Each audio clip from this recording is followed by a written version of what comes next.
오늘은 대림절 첫 주일입니다.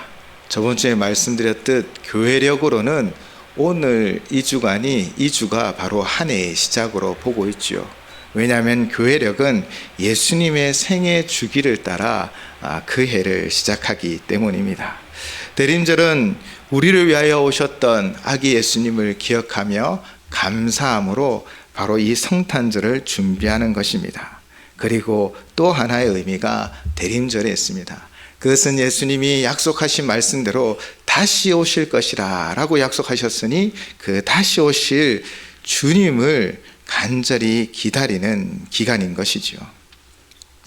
이렇게 우리는 대림절 기간 동안 우리를 위하여 이 땅에 오신 주님께 감사를 드리고 또 다시 오실 주님을 기억하며 사모하며 나아가는 내 주간이 내 주일이 되시기를 주님의 이름으로 부탁을 드립니다.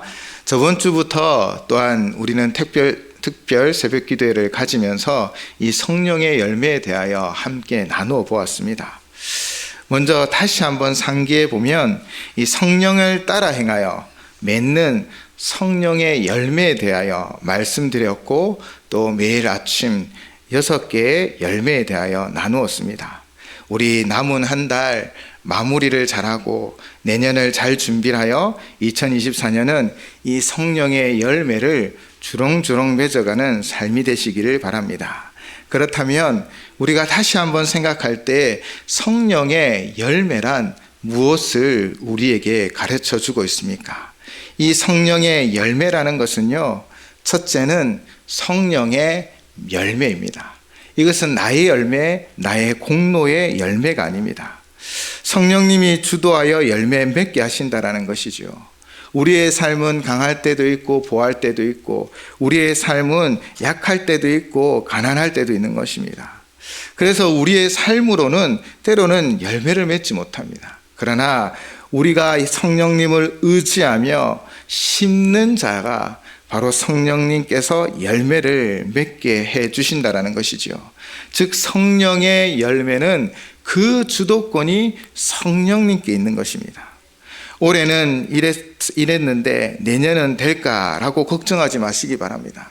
우리가 심으면, 우리가 성령 하나님을 의지하며 나아가면 성령님이 우리 가운데 열매를 차츰차츰 맺어주신다라는 것입니다. 그래서 성령의 열매의 주도권은 성령님께 있습니다. 둘째는 성령의 열매입니다. 바로 열매라는 것이죠. 열매를 맺기 위해서는 조건이 충족되어져야 합니다. 조건이 충족되어지면 열매는 맺어지는 것입니다.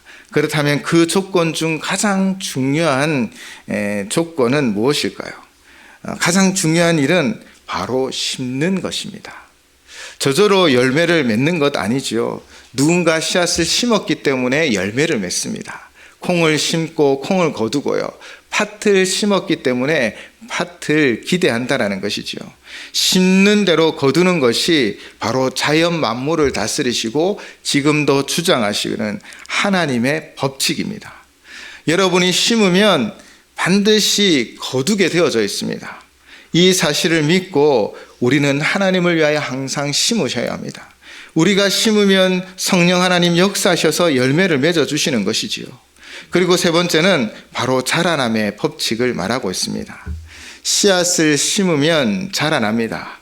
때로는 우리의 눈에 보이지 않고 또 금방 변화가 없어서 이게 정말 변화되고 있는지 자라고 있는지를 알 수 없습니다.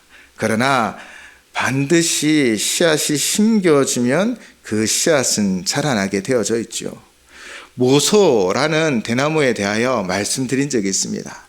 이 모소라는 대나무를 심으면요 5년 동안은 아무런 미동도 없습니다. 변화도 없습니다.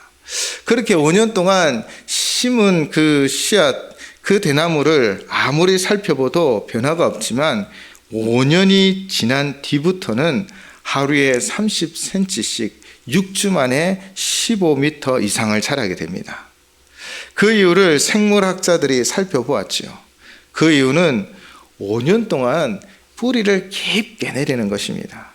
그렇게 5년 동안 넓고 깊고 많이 뿌리를 내리고 나서 때가 되었을 때 5년째부터는 하루에 30cm, 6주 만에 15m를 자라는 것이 바로 이 모소라는 대나무라고 합니다. 이와 마찬가지입니다. 우리가 심으면 때로는 아무런 표시도 없고 미동도 없고 이게 무슨 변화가 있느냐라는 생각이 들겠지만, 그러나 하나님의 법칙대로 우리가 심으면 자라나게 하여 주십니다. 성령 하나님이 우리를 차츰차츰 변화시켜 주시는 것이지요. 결국 우리가 그 9가지의 열매를 맺는 거룩한 성도, 하나님이 기뻐하시는 성도로 만들어 가실 줄을 믿습니다. 그러므로 우리는 오직 성령 하나님을 의지하며 우리가 심어야 할 것들, 사랑과 충성, 그리고 오늘 온유와 절제 등을 심으시기 바랍니다. 그러면 때가 되면 하나님이 자라나게 하시고 열매 맺게 하여 주실 줄을 믿습니다. 우리는 이 6가지의 열매를 살펴보았습니다. 사랑, 희락, 화평, 오래 참음, 자비, 양선. 오늘은 충성과 온유와 절제에 대하여 살펴보려고 합니다. 먼저 충성입니다.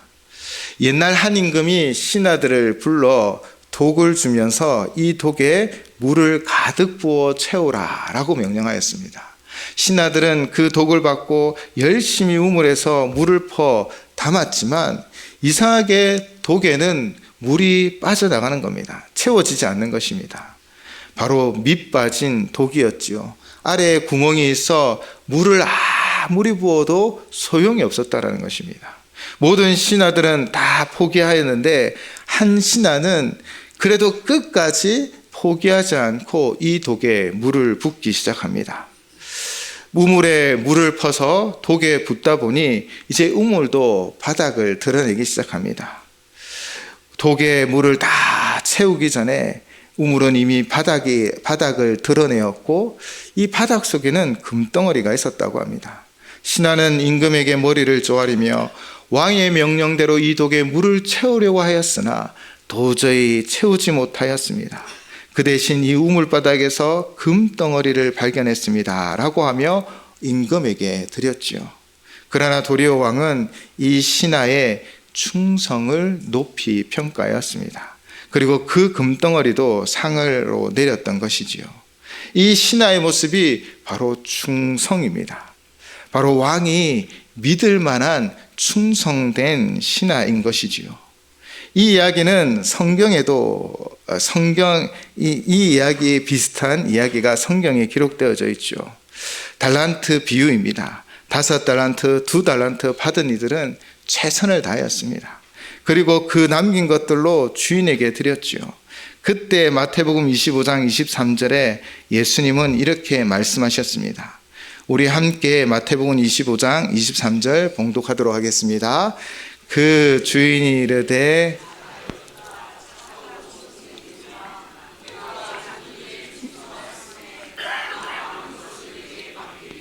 내 주인의 즐거움에 참여할지어다 하고 아멘. 우리 모두 이 마지막 때에 이 칭찬을 들으셨으면 좋겠어요. 착하고 충성된 나의 종아. 그렇다면 우리가 어떻게 이 충성을 이루어갈 수 있습니까? 충성스러운 사람은 결국 하나님의 보시기에 믿을 만한 사람인 것이지요. 이 충성이라는 단어의 헬라어는 피스티스로 믿음이라는 의미도 같이 가지고 있습니다. 그래서 피스티스라는 이 원어의 의미에는 믿음과 충성을 함께 뜻하는 것이지요. 그래서 우리는 충성의 의미에서 믿음직함이라는 의미도 발견하게 되어지는 것입니다. 그런 의미에서 충성이라고 할 때는요, 바로 그 대상이 충성스럽게 보는 믿음직한 그런 종된, 일꾼된, 신하된 모습인 것입니다. 우리는 또한 충성을 할 때는 그 대상이 누구인지를 분명히 해야 합니다. 그 대상이 잘못되면 엉뚱한 결과를 가져오지요. 우리 인생의 진정한 인도자 되시고 우리 인생의 처음과 끝이 되시는 그분을 향하여 우리는 충성스러운 삶을 살아가야 합니다. 그런데 만약 사막의 신기루만 쫓고 그것에 충성을 다한다면 결국 우리는 영원한 목마름에 갇혀 사는 것이지요. 사랑하는 성도 여러분, 우리의 충성의 대상이 되시는 분은 오직 하나님 한 분밖에 없습니다. 그분이 우리의 처음과 끝을 아시기 때문이죠. 그러므로 우리는 충성을 맺어가기 위하여 하나님 앞에 나아가야 합니다. 그리고 하나님을 발견하고 하나님이 어떤 분인지를 알고 우리가 배워가는 삶을 살아가야 합니다. 바로 하나님은 신실하신 하나님이시기 때문입니다. 하나님은요, 우리를 향하여 그 뜻을 정하시고 그 뜻을 신실하게 이루어 가셨습니다. 그래서 성경은 미쁘시다라는 표현을 쓰고 있죠. 시편 89편 8절 말씀입니다. 여호와 만군의 하나님이여 주와 같이 능력 있는 이가 누구리이까? 여호와여 주의 성실하심이 주를 둘렀나이다. 아멘. 시인은 여호와 하나님의 신실하심, 성실하심을 노래하고 있습니다. 한결같다라는 것이지요. 하나님의 신실하심은 하나님께서 한번 약속하신 것은 끝까지 이루시는 성품으로 나타납니다. 아브라함에게 맺은 언약을 지키셨고 이스라엘에게 맺은 언약을 지키셨으며 우리를 구원하기 위하여 결국 독생자도 아낌없이 이 땅 가운데 보내심으로 이 구원을 신실하게 이루어 가셨다는 것입니다. 그리고 하나님의 신실하심과 성실하심은 창조물을 통하여 드러나게 되어 있죠. 하나님 만드신 이 자연 환경을 보십시오. 지구의 공전과 자전, 그로 말미암아 낮과 밤과 계절의 변화가 뚜렷합니다. 그리고 이 모든 것은 하나님의 법칙대로 성실하게 변화되어져 가고 있죠. 이 세계가 정확하게 운행되어지는 것도 하나님의 신실함입니다. 결국 하나님의 신실함, 그 성실함을 우리가 배워갈 때 우리는 충성된 열매를 맺어갈 수 있습니다. 결국 충성은 하나님을 닮아 우리도 우리의 삶 가운데 신실하고 성실해야 하는 것이지요. 우리에게 주신 일들을 꾀부리지 않고 내 생각, 내 마음대로 행하지 않고 오직 하나님 말씀에 순종하여 신실하고 성실하게 행할 때 우리는 바로 충성된 종이라고 칭찬을 받게 되어집니다. 그리고 요한계시록 2장을 통하여 분명 이렇게 권면합니다. 서머나 교회를 향하여 내가 죽도록 충성하라, 그리하면 내가 생명의 간을 내게 주리라 라고 말씀하셨습니다.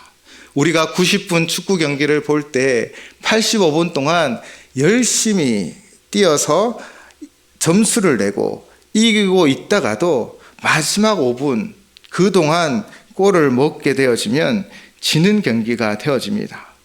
그러면 85분 동안 이겨도 소용이 없다라는 것이지요. 우리가 최후 승리를 맛볼 때까지 신앙의 경주는 끝까지 감당해야 하는 것입니다. 오직 신실하고 성실함으로 충성되이 주의 사명을 감당하고 하나님의 말씀 가운데 순종하며 그렇게 신실과 성실을 심을 때 성령 하나님이 우리 가운데 충성의 열매를 맺어가실 것입니다. 하나님이 우리에게 보여주신 그 신실하심과 성실함을 따라 우리도 우리에게 주신 하나님의 말씀과 그 뜻과 명령 가운데 신실하고 성실하셔서 하나님 앞에 착하고 충성된 종이라 칭찬받는 저와 우리 모두가 되시기를 주님의 이름으로 축원을 드립니다. 그리고 성령 열매의 여덟 번째는 온유입니다. 이 온유라는 말은요, 따뜻한 온에 부드러울 유를 씁니다. 말이나 행동에 있어서 냉랭하거나 가시가 돋쳐 있거나 거칠지 않고 따뜻하고 부드럽다라는 의미가 담겨 있다고 합니다. 그런데 많은 사람들이 오해하고 있는 것은 이 온유하다라는 것의 뜻이 단순히 온순한 성격, 그리고 어쩌면 또 유약하다라는 의미로 받아들인다라는 것입니다. 그러나 그 말은 오해이죠. 헬라어의 원어는 프라위테스로 이것의 진짜 의미는 통제된 힘입니다. 어떤 힘이 통제가 되지 않았을 때는요, 파괴적으로 사용되어집니다. 그러나 어떤 힘이 통제가 되어질 때는 건설적인 일들을 하게 되어지죠. 예를 들면 길들여지지 않는 야생마는요, 그냥 힘이 세고 사방팔방 날뛰는 말이지만 그러나 잘 길들여진 그 말은 아주 유용한 목적의 쓰임을 받고 또 명마가 되는 것입니다. 물의 힘도 마찬가지입니다. 잘 통제가 되면 전기도 만들고 또 옛날에는 방앗간을 돌려 곡식도 찍었고요. 사막을 옥토로 바꾸기도 하였습니다. 그러나 통제되지 않는 물은요, 파괴적인 홍수와 쓰나미로 많은 사람을, 그 생명을 앗아가고 도시를 파괴하기도 한다라는 것이지요. 그래서 이와 같이 온유란 통제된 힘을 의지하는 것입니다. 그것은 우리의 힘과 의지가 하나님의 지배와 목적에 복종하게 되는 상태를 말하는 것이지요. 우리의 힘과 의지가 통제되어지는 것입니다. 그러나 이 통제는 내 뜻, 내 생각이 아니라 바로 하나님 말씀과 하나님의 뜻 가운데 우리의 힘이 통제되어지는 것입니다. 예수님 마태복음 11장 29절로 이렇게 말씀하셨습니다. 나는 마음이 온유하고 겸손하니 나의 멍에를 메고 내게 배우라. 그리하면 너희 마음이 쉼을 얻으리니. 아멘. 이 땅에 예수님의 생애는요, 진정 세상을 창조하신 창조주였고 만왕의 왕이셨지만, 그러나 이 땅 가운데서는요, 한 아이로 태어나셨고 우리를 위하여 십자가에 죽으심으로 구원을 이루어 주셨습니다. 그래서 빌립보서 2장 6절에서 8절은 이렇게 고백하고 있습니다. 그는 근본 하나님의 본체시나 하나님과 동등됨을 취할 것으로 여기지 아니하시고 오히려 자기를 비워 종의 형체를 가지사 사람들과 같이 되셨고 사람의 모양으로 나타나사 자기를 낮추시고 죽기까지 복종하셨으니 곧 십자가에 죽으심이라. 아멘. 바로 예수님이 온유하셨고 겸손하셨던 것입니다. 예수님이 온유의 본을 보여주셨죠.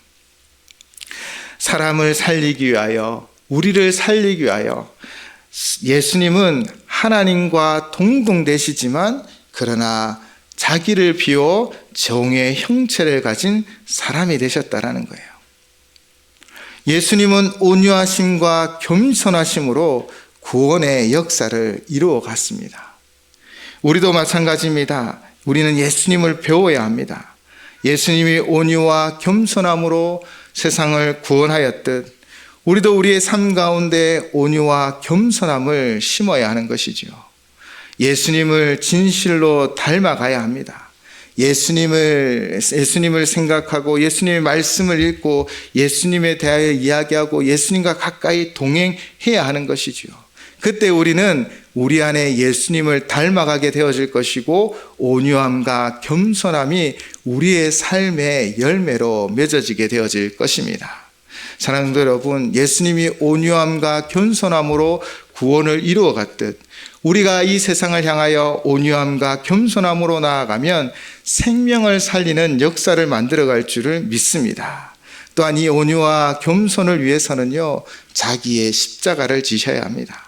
예수님께서 고난을 받아 순종함을 배웠던 것처럼 아무든지 나를 따르려거든 자기를 부인하라는 말씀처럼 우리는 내 자신을 드러내는 것이 아니라 나의 욕심과 생각과 마음은 내려놓고 온유함으로 통제한 마음과 겸손함으로 나아가셔야 합니다. 바울 사도는 이렇게 고백하고 있습니다. 갈라디아서 2장 20절 말씀입니다. 내가 그리스도와 함께 십자가에 못 박혔나니 그런즉 이제는 내가 사는 것이 아니요 오직 내 안에 그리스도께서 사시는 것이라. 이제 내가 육체 가운데 사는 것은 나를 사랑하사 나를 위하여 자기 자신을 버리신 하나님의 아들을 믿는 믿음 안에서 사는 것이라. 아멘. 바울은 이제 내가 사는 것이 아니요 오직 내 안에 그리스도께서 사시는 것이다 라고 고백하고 있습니다. 온유란 무엇입니까? 내가 사는 것이 아니라 그리스도로 살아가는 것입니다. 나는 내려놓는 것입니다. 내가 진 십자가를 지고 묵묵히 주님을 따르는 것입니다.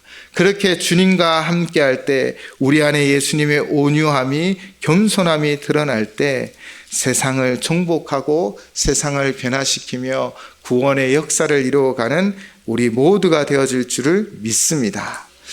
사도 바울은 이제 성령의 열매를 설명하며 절제를 제일 마지막에 언급하고 있습니다. 그 이유는 절제할 줄 모르면 결국 성령의 열매를 맺을 수 없기 때문이지요. 사랑, 희락, 화평, 오래 참음, 자비와 양선, 충성, 온유, 그리고 절제. 우리가 절제하지 못하면요, 사실 사랑도 희락도 화평도 오래 참음, 자비, 양성, 충성, 온유를 이룰 수가 없습니다. 바울 사도는 이렇게 권면합니다. 고린도전서 9장 25절입니다. 이기기를 다투는 자마다 모든 일에 절제하나니 그들은 썩을 승리자의 관을 얻고자 하되 우리는 썩지 아니할 것을 얻고자 하노라. 아멘. 이기기를 다투는 자마다 모든 일에 절제해야 합니다. 우리가 성령의 열매를 맺고자 한다면 우리의 마음, 우리의 생각, 우리의 행동을 절제하셔야 합니다. 결국 착한 충성된 종은요, 온유함으로 하나님의 뜻을 이루기 위하여 절제의 삶을 사는 것이지요. 그런데 생각해 보면 이 절제가 정말 쉽지 않습니다. 사실 인간만큼 탐욕스럽고 욕심이 많은 존재도 없는 것 같습니다. 어느 날 돼지들이 항의를 했다고 합니다. 사람이 과식을 하면 그 사람을 비유해서 돼지와 같다, 돼지처럼 먹는다라는 표현을 쓰는 것에 대해 항의했던 것이지요. 그 이유를 이렇게 설명합니다.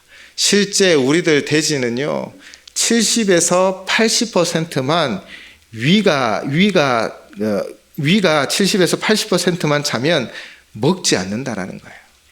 그들은 꽉 채워서 먹지 않는다고 합니다. 과식으로 고생하는 돼지를 보신 적 있으십니까? 너무 많이 먹어 혹시나 죽은 돼지를 보신 적이 있으십니까?